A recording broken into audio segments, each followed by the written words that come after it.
Hi, it's your animation wizard again, here to tell you about crazy perspectives. One of the absolute best things about animation is that it can show perspectives well beyond what the human eye can see, well beyond what real life shows us. I mean, have you seen anime? That camera's going all over the place, but it's not just in modern day crazy anime. Warner Brothers Looney Tunes cartoons were doing these techniques way back when. Decades before computers could help out, 2D animators had to figure out how to paint a background that could emulate a camera move. Now, when we talk about trying to create these crazy warped perspectives, it can sound like you're going to be bringing out the ruler and doing a lot of very careful, precise grids. While the grids and the perspective lines are important, it's actually much simpler than you think. I'm going to show you how easy it is to do in 2D and 3D. And of course, I'm going to show you how to mix and match between the two to make life easier for everyone. So let's get to it. We're going to start this very simply and then get more and more advanced as we go along. And we're going to do this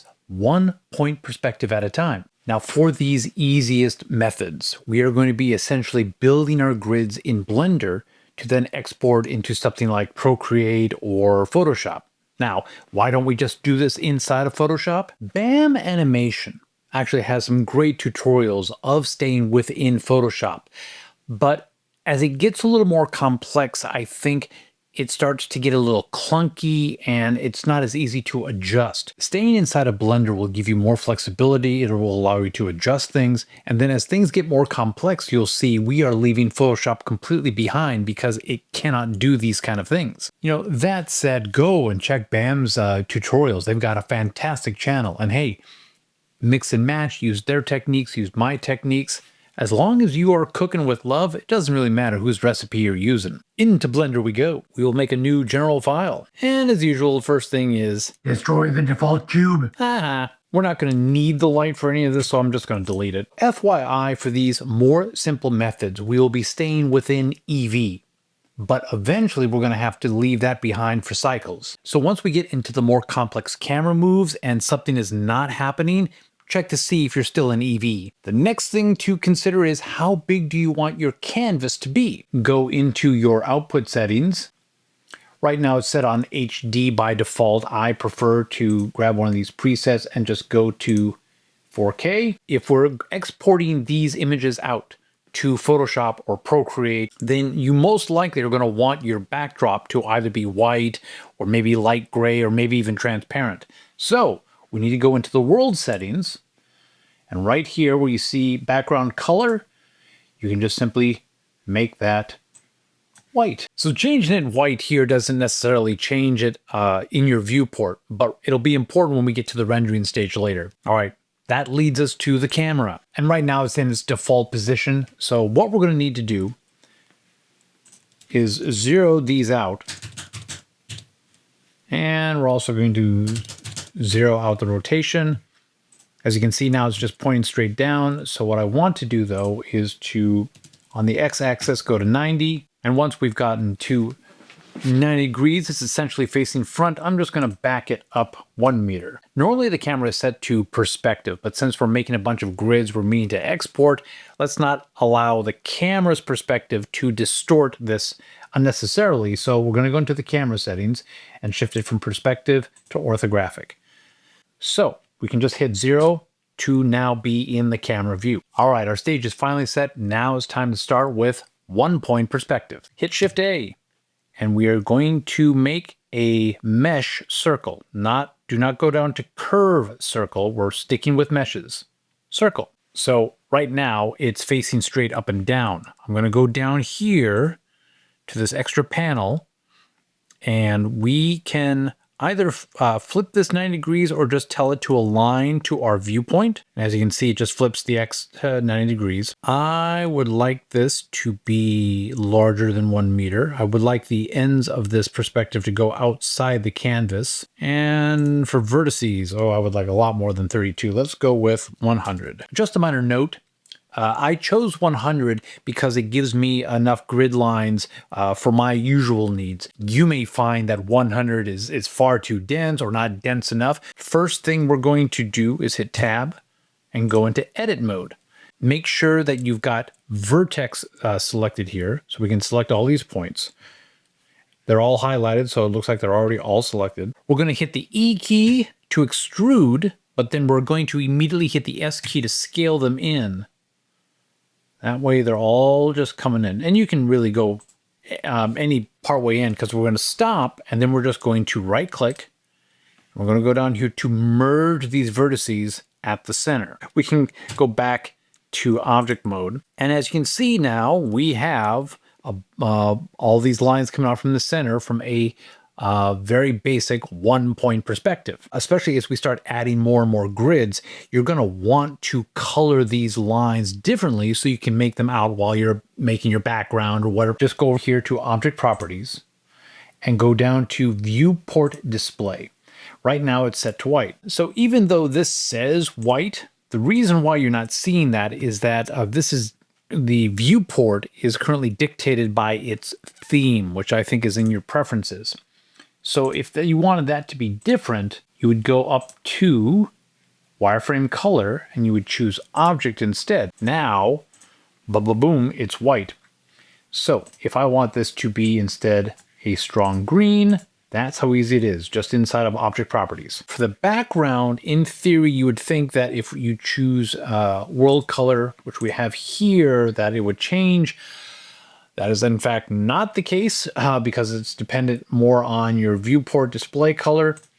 Personally, I find it a little bit easier to still work with the gray background and then eventually render out. What you can do though is in background, you can choose custom and actually, so that you can preview this when you want, make the white. By making it custom here, you can turn it on and off and then just double check to make sure that the colors you're choosing are ones that are going to work well once you render it against white and bring it into Photoshop. To keep track of things, I'm going to just call this 1P. Now this is the most basic perspective. Obviously it's right down the barrel. And there are actual cartoon shows, Bob's Burgers comes to mind, that actually a lot of their shots are right down 1-point perspective. However, it is not the most dramatic of views. So let's make a duplicate of this. I'm going to do that by just simply hitting Shift D. And I'm just going to hit return so that I don't accidentally move this. I'm going to turn off the old one here, up here in the outlier. And now I'm going to call this 1P adjusted. So if you want your 1-point perspective to be a little more dramatic, you can just hit tab to go back into edit mode. And then I would hit B to just simply select the vertex in the middle here. And that way you haven't chosen anything on the outside, you've only got the center. And then you just hit the G key to move your center point where it is. Maybe you want something dramatic coming down here from this lower corner. And then if you're happy with it, go back to object mode, and ta-da, now you have a more dramatic 1-point perspective. So I'm going to hit Shift D again and just hit return. I'm going to call this one 2P. And so we can differentiate, I'm going to, in object properties, quickly change this to blue color. And I'm just going to simply flip this. I want the exact same angle coming from the other direction. So on the Z axis, I'm just going to rotate it 180. Ta-da! And look at that. Now we have 2-point perspective. And because they're different colors, you can more easily see the two lines. Now, if we want to see how this is going to look against white background, there you go. That works for me. But while we're here, let's choose 2P. And I'm going to hit Shift D again to duplicate it one more time. Call this one 3P for 3-point perspective. And this time I'm just going to rotate it. So I'm just going to hit R, Y, and rotate it until I've got like this nice high angle above. And let's change that color to a red. We have 3-point perspective. And maybe this is just all you need. Good 3-point perspective, white background, export it and you're done. Since we are here in wireframe mode, we actually don't go through the usual Blender render process. There's a simpler method. And funny enough, it's not even under the render menu. Why? I don't know. But instead of going here under render, where we would normally go to render image, we're actually going to go here in this submenu, if you go down to the bottom, you will get Render Viewpoint Preview. We have a 4K grid to bring into your drawing and paint program. You can also put this grid on transparency, and I will show you how. Go back into Render, and down here where it says Film, you just click on Transparent. Now, nothing happened there, but if we go down to Render Viewport Preview again, voila! Previously, I had rendered out a 3-point grid, and this is just me time-lapsing a real quick sketchy sketch. I had no idea what I was drawing. This is just for the tutorial. Now, we're going to start getting into curvilinear or spherical perspective, 4-point perspective, and 5-point perspective. So ready, set, go. Now here's the crazy thing. When I first looked at 4-point perspective, my brain said, well, it looks like it's just a 3D globe, right? So those are real easy to make. Nope. Because a true 4-point perspective is different from a globe. But as you can see, there's one there. So it took me a while, but I did figure out how to make one. So here we go. All right, so we're going to make another circle. And again, we want it to be looking at us. And this time, though, I would like it to be a little smaller. We can keep it inside the canvas. So 1.93 in this example. But what I want to do is, in my object properties, let's make this pink. To build our sphere, our four-piece sphere, say that 4 times fast, we're going to add an array modifier. And I just click on that and then just start typing array. And it shows up here. It is meant to recreate instances and line them up by default. To do that, so what I would like to do is for them to actually be not offset at all, and then to actually rotate, in this case on the x-axis, by 5 degrees. So it doesn't look like much, but if we rotate to the side here and back up, what we're doing is we're starting to take these lines and replicate them. So as we add more and more of these, as you can see, we're starting to build our sphere here. From the front point of view, you can see it, but we've only gone halfway at this point, and I would like for this to go all the way. We'll just keep going until we complete the grid, and that's at 36. Ta-da! We now have essentially a north and south pole, although at this point, they're side by side. So go back to our camera view, and we have 2 points of convergence here, 2 perspective sphere at this point. But we need 4. We need up and down as well. So we add a second array modifier. Type in array. Now, of course, it's going to do what it did last time and start recreating them. So again, we need the offset to be the same. I only need there to be a second one, and I'm going to rotate on the z-axis 90 degrees. And what do you know? Let's go back to our perspective mode again. So as you can see by the little highlighted parts where all the lines converge, we have 1, 2, 3, 4 perspective. Ta-da! A simple 4-point spherical perspective. I believe curvilinear perspective also counts in this instance. So how do you go to 5-point perspective? Oh, that's pretty simple. We can just bring back our original right down the barrel 1 point. And look at that. That is 5-point perspective. You have the 4 around the perimeter and you have the 5th right down the center. You are not stuck with this. We can adjust and stretch them around to try out some really new ideas. You could just, in theory, just go in and stretch the scale out. Let's do this on this axis here. Let's just say that instead of the right down the barrel 1p, we used one of our adjusted ones.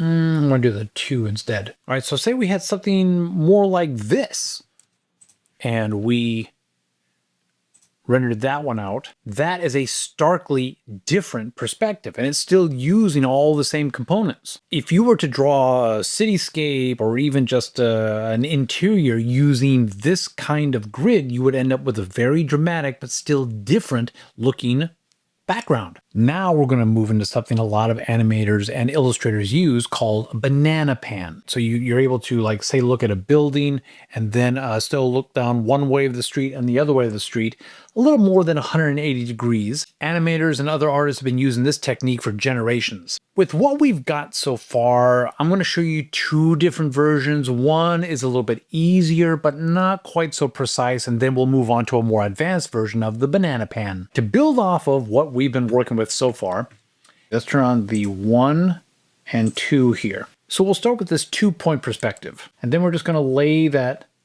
4P over there. And again, the great thing about Blender is I can just go back in and non-destructively stretch this thing out. So what I think I'm going to want to do here is to bring it in so that the widest points are going to be near the convergence points. And then let's see. Then on the Y. And then I guess I would start bringing this. I'm going to hit G. This is just me adjusting a little bit. So one moment. This is basically kind of a down and dirty banana pan. We've got our main lines of what would be like our building or the structure or the thing we want to be not so distorted, and then they go off and they converge at these points. So again, it does sort of work. All these lines are not following each other perfectly, especially around the perimeter here. This obviously is not one unified perspective. We're just slapping 3 grids roughly on top of each other.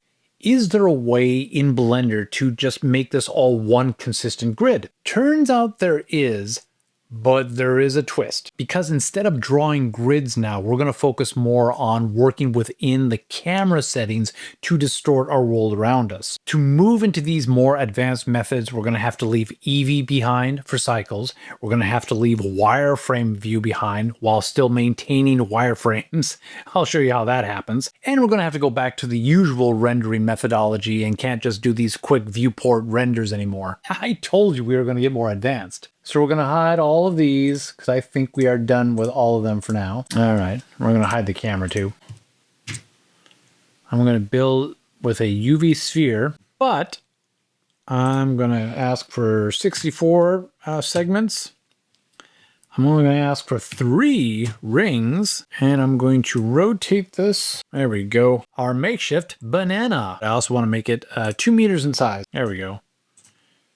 2.35. Ooh-wee. We will have to color this differently. So now I have to go into the material panel, make a new material, and I'm going to choose a dark green. So the first thing we're going to have to do is eventually we're going to have to leave a wireframe behind. But if you go into material mode, you note that this does not look very wireframey at all. But we need this to be a grid, so we still need it to look like a wireframe even when it's rendered out. Fortunately, Blender has a modifier just for that. And guess what they call it? Wireframe. Let's go into the modifier panel again. Instead of arrays, we will be typing in wireframe. Look at that. Fortunately, you've got control over here in the thickness panel. So I'm just going to do something 0.003. Really make it thin.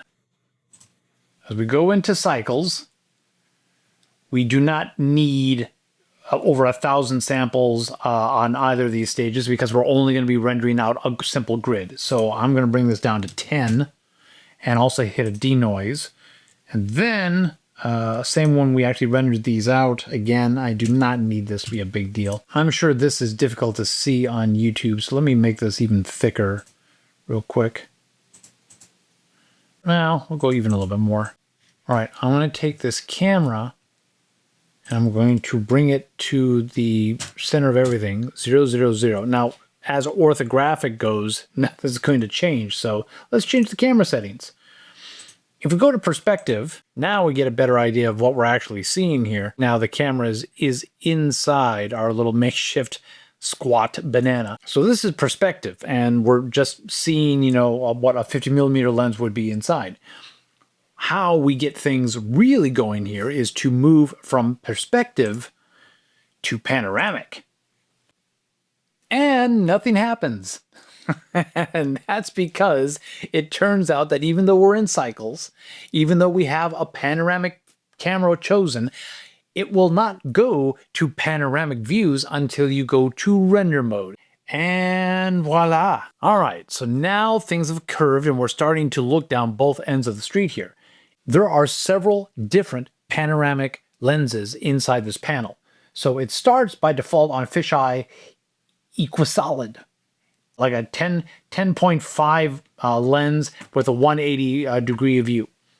If we widen this out to 360, now you see something that is far more consistent. All the lines are converging and bending over the shape properly. We are able to look at both ends of our banana while still being able to see a less distorted view in front of us. Here's where our flexibility comes in, because more than likely you're going to want to show more of your say the front side of your building or whatever it is that's in the center of your camera. You don't want it to so immediately start curving out. So we just simply choose our sphere. And tell you what, let's just call her Banana. And I'm going to turn off the overlays so we don't have that interrupting the view. And we are going to simply stretch on the Y scale. And look at that. Let that render real quick. So right now the lines are looking a little too thick. So we can go back into the modifier and bring this down to 0.005 perhaps. Just by stretching our shape out a little bit, the points are still there, but we've got more of a not quite so circular distortion in the middle. That is not the only tool in the toolbox. So I'm going to undo that stretch. As I said, we have different cameras to work with. So I'm going to go to this camera and I'm going to move from the fisheye to Equirectangular. And this gives us a different version of a very stretched out, but more rounded rectangles as it gets out further and further from the points of convergence. But that might just work for your particular kind of distortion. And you're not limited to what you're seeing here. Within the panel, you can change how much stretch you have in either direction. I'm looking to stretch things out on the longitude. I think it was before I did this to 23. This definitely stretched out the center part again, but we're really off kilter here. Fortunately, it has a shift X and Y over here. So I'm going to just shift this X over this way. Actually, what do I want? I want 0.384 was what I did last time. Again, a little different, but along the same lines of we've got all these lines converging at either side. If we were to draw something on this as our background, we would be able to look down both sides of the street. And again, you can just play with these to your heart's content. I mean, there is another version of the fisheye that allows you to really tweak each aspect. Now, eventually you're going to get to the point where you're going to need to render. And like I said, you can't just do the quick preview render anymore. Now we just go to a standard render. So you just go to render image and ta-da! Save this out. As we've been moving into these more advanced techniques where we are spending more time warping the camera instead of just drawing the grid, I think you can see that now we can apply these same techniques to our 3D worlds. But in order to show you how that works, I'm going to have to quickly build a 3D world. And I'm not gonna go overboard this time. I gotta tell myself, a city is just a bunch of blocks. A city is just a bunch of blocks. I don't need to build it all out. A city is just a bunch of blocks. It's just a bunch of blocks. We're just doing a sample. I don't need to go overboard. I went overboard this time, but it looks nice. Back into Blender we go. I built some buildings. I used geometry nodes to throw them all over this plane to create our city. So I have been building out some cameras. I've got a camera up here on the top facing downward. I've got a camera down on the bottom facing upward. So I've got this camera here that's just facing down into this like little park area here and amongst the buildings. So let's switch over to that camera by clicking on the little icon next to it. I'm going to hit 0 so we see its point of view. So the real magic is going from perspective to panoramic. Now there are settings here you can play with. Right now the field of view is set to 180 degrees. You can push this out all the way to 360, and it recreates kind of that mirror ball effect. But as you can see, you can get some really dramatic results just by tweaking a couple of settings over in the camera panel. So this was the camera on top. Now let's go to the one below. You know, I put in some low poly trees I grabbed off of Sketchfab after I had already gone crazy building all the buildings. But yeah, so we've got this incredible view here. I can't remember exactly what cartoon it was from decades ago, but there was a moment where a character or a bunch of characters are plummeting from the top of a skyscraper. They go past the camera and then plummet all the way down. And I know it was all just one background of the skyscraper widening out and then going all the way to the ground. So one of the reasons why I started this whole thing was to see, could I replicate it? You can. So I put this camera at the side of a building with the hopes of being able to, in one frame, be able to show the perspective from all the way to the top and all the way to the bottom. Now I've got it sideways. Well, I guess I could have done this the other way, but this is what came to place because I wanted to have this long render. The fisheye lens is a little too much. I'm not seeing a lot of what I want. So I thought, okay, let's try Equirectangular. Now at first, you know, it jostles you and looks like a bit of a mess, but it doesn't quite have that feeling that I'm looking for. So I started playing with the settings here. And what I found out, at least from this side angle, is that if I start bringing this down, things begin to stretch out. I think I did -23. So ultimately what I did is I rendered out this as you see here, and then moved things a little bit more this way to get a little bit of this side as well. I brought it into Photoshop. So I simply brought in the two renders, rotated them, and now I've got something that can start at the top, be wider at the middle, and look like it's going all the way down. And as you can see, this would have taken a while to draw. So we bring this into Animate. So all we have happening here is the simplest of quote-unquote camera moves. I just have the backdrop scrolling as the shot progresses. But from the point of view of the camera, it looks like we have emulated this complex camera shot. Oh, I've got the perfect way to illustrate this. Hey, could I get a volunteer?